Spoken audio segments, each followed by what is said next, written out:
राधे राधे दोस्तों। स्वागत है हमारे चैनल पर। आज की कहानी एक ऐसी सास की है जो रसोई में हर चीज पर ताला लगाकर रखती थी। तेल, हल्दी, मिर्च, गरम मसाला सब कुछ नाप तोल कर देती थी और बहू के हाथ का खाना खाकर रोज एक ही बात कहती थी, बिल्कुल गोबर जैसी। लेकिन एक दिन सास को खुद भी वही तेल और मसाले मिले जो वह रोज खुद बहू को देती थी। फिर जो हुआ वह सुनकर आप खुद फैसला कीजिए कि सास को सबक सिखाने का सही तरीका था या नहीं। आइए शुरू करते हैं। बहू राजा ने जैसे ही कढ़ाई में तीसरा चम्मच तेल डाला, पीछे से सास बिमला जी की आवाज बाज की तरह रसोई में घुस गई। अरे राधा, ठहर जा, इतना तेल क्यों डाल रही है? कहते हुए उन्होंने झट से तेल की बोतल उसके हाथ से छीन ली। हे राम, 2 चम्मच तेल में भी सब्जी नहीं बन जाती क्या? तू तो ऐसे तेल डाले जैसे पूरे मोहल्ले को खिलाना हो। राधा ने धीरे से कहा, मम्मी जी, घर में पूरे 7 लोग हैं, थोड़ा सा तेल और दे दीजिए। तो क्या हुआ, 7 लोग हैं तो 7 लीटर तेल डाल दोगी क्या? मुन्ना जी ने बोतल रख दी और आके तरेर कर देखती रही। राधा चुप हो गई। उसे पता था कि बोतल का मतलब कोई मतलब नहीं। अब हल्दी की बारी आई। बस बस, अरे इतनी हल्दी कौन डालता है भाई? मिर्च पाउडर उठाया तो फिर आवाज आई, अरे अरे बहू, ये क्या, इतना मिर्च कम करो, आधा किलो आधा निकालो। रुको, मैं खुद देती हूँ। विमला जी ने खुद थोड़ा सा धनिया पाउडर दिया, बाकी सारे मसाले उठाकर रख दिए। जब राधा ने गरम मसाला उठाया तो सास तुरंत बोल पड़ी, अरे रख दे जल्दी, रोज रोज गरम मसाला नहीं पड़ता सब्जी में। आलम यह था कि मसाले भी विमला जी के अपने हाथ से नाप नाप कर देती थी। राधा कई बार समझा चुकी थी, मम्मी जी, सामान जितना मिलेगा खाना भी वैसा ही बनेगा। लेकिन हर बार एक ही जवाब मिलता था, हमें मत सिखा, हमने तेरे पैदा होने से पहले रसोई संभाली है। लोग उंगलियां चाटते थे। हमारे हाथ का खाना खाकर बनाने आता नहीं तो मत बहाने मत बनाओ कि मसाला नहीं मिलता। यह रोज की नौटंकी थी। एक दिन पड़ोस वाली सीमा ने कड़ी भेज दी। बिमला जी ने थाली लेकर बैठ गई और खाते हुए बोली, वाह, इसे कहते हैं स्वाद। देखो सीमा की बहू कैसा खाना बनाती है। मन कर रहा है उंगलियां चाटते रहूं, पेट भर जाए लेकिन मन नहीं भरता। फिर तिरछी नजरों से राधा की तरफ देखकर कहा, और एक तुम्हारी सब्जी होती है, बिल्कुल गोबर जैसी, ना कोई स्वाद, ना रूप, ना रंग। गोबर शब्द सुनते ही राधा की निवाला गले में अटक गया। उसका मन किया कि बोल दे, मम्मी जी पहले सामान तो दीजिए फिर कहना। लेकिन घर का माहौल सोच सोच कर चुप रह गई। यह सब राम प्रसाद जी महीनों से देख रहे थे। वे जानते थे बहू खाना खराब नहीं बनाती, जितना तेल मसाला मिलेगा वैसा ही खाना बनेगा। 2 लोगों के तेल मसालों में 7 लोगों का खाना बनाना आसान नहीं होता।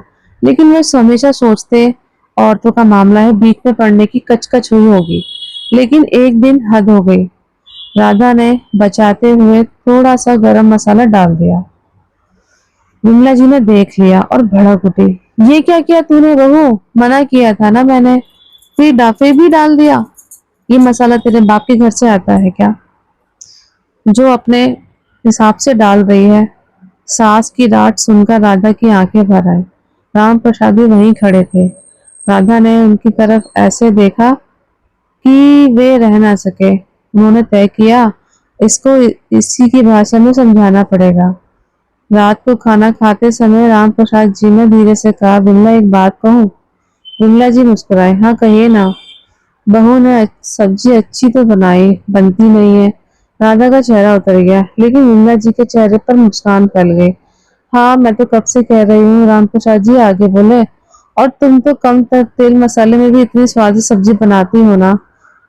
बड़ी याद आ रही है तुम्हारे हाथ की सब्जी की। पति के मुंह से अपनी तारीफ सुन विमला जी का सीना चौड़ा हो गया। हमारे हाथ का स्वाद तो अलग ही था। तो एक काम करो ना, कल खाना तुम बनाओ, इसी बहाने बहू भी सीख जाएगी। विमला जी चहक उठी। हाँ हाँ, क्यों नहीं, बिल्कुल बनाऊंगी और इसे भी दिखाऊंगी। राधा चुपचाप सब सुनती रही। उसे लगा कल फिर उसकी बेइज्जती होगी। लेकिन उसे क्या पता था कि असली खेल तो कल शुरू होना था। अगली सुबह विमला जी बड़े ठाठ से किचन में पहुंची। राधा को बाहर भेजते हुए बोली, देख लो बहू, अब सब्जी कैसे बनती है। इतने में राम प्रसाद जी की कुर्सी उठाकर किचन में आकर बैठ गए। विमला जी हंस पड़ी। क्या बात है, आज निरीक्षण होगा क्या? हाँ, क्यों नहीं, बहू को तुम्हारा हुनर सिखाऊंगा। विमला जी काम में लग गई। तेल उठाया, जैसे ही 4 चम्मच तेल डालने लगी, अरे अरे इतना तेल, तुम तो कहती थी कि जो 2 चम्मच तेल काफी है।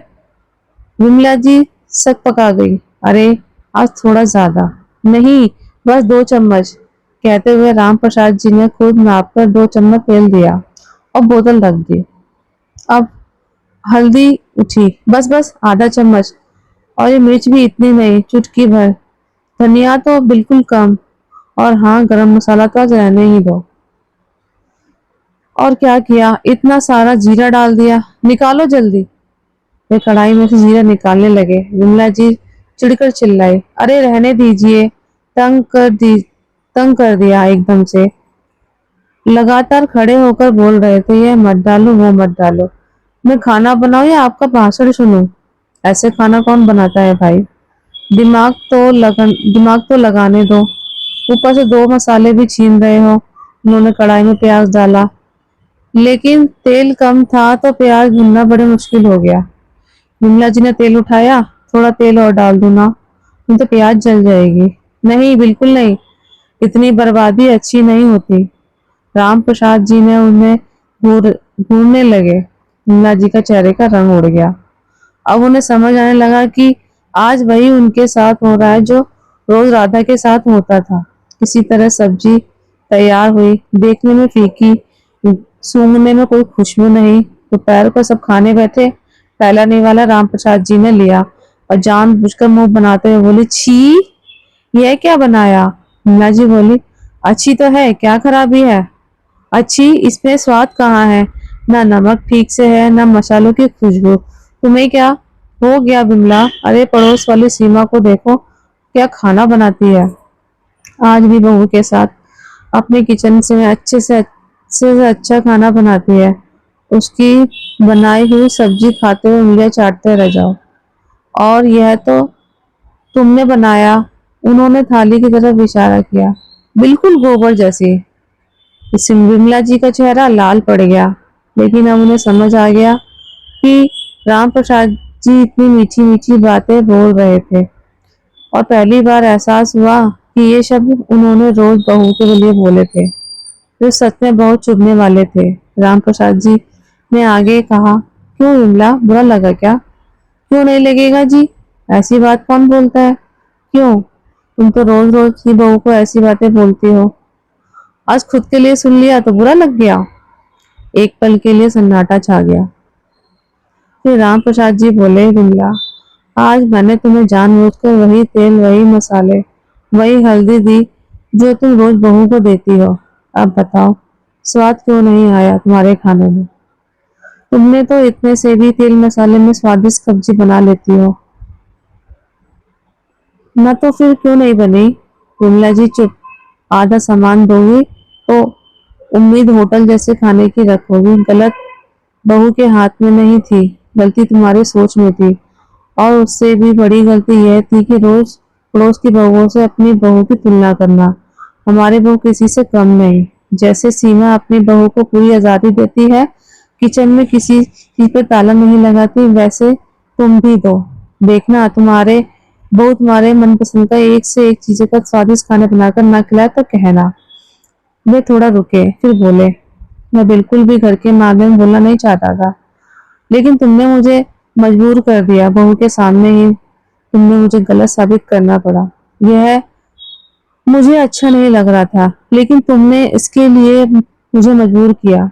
बहू के सामने पति की डांट सुनकर विमला जी को खुद को बहुत बड़ी बेइज्जती महसूस हुई।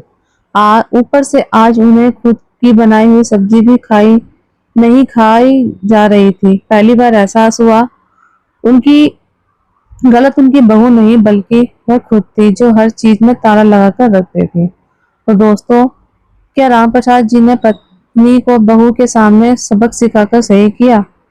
क्या उन्हें समझाने का कोई और तरीका भी हो सकता था? प्लीज कमेंट में बताएं, अपनी राय जरूर बताएं।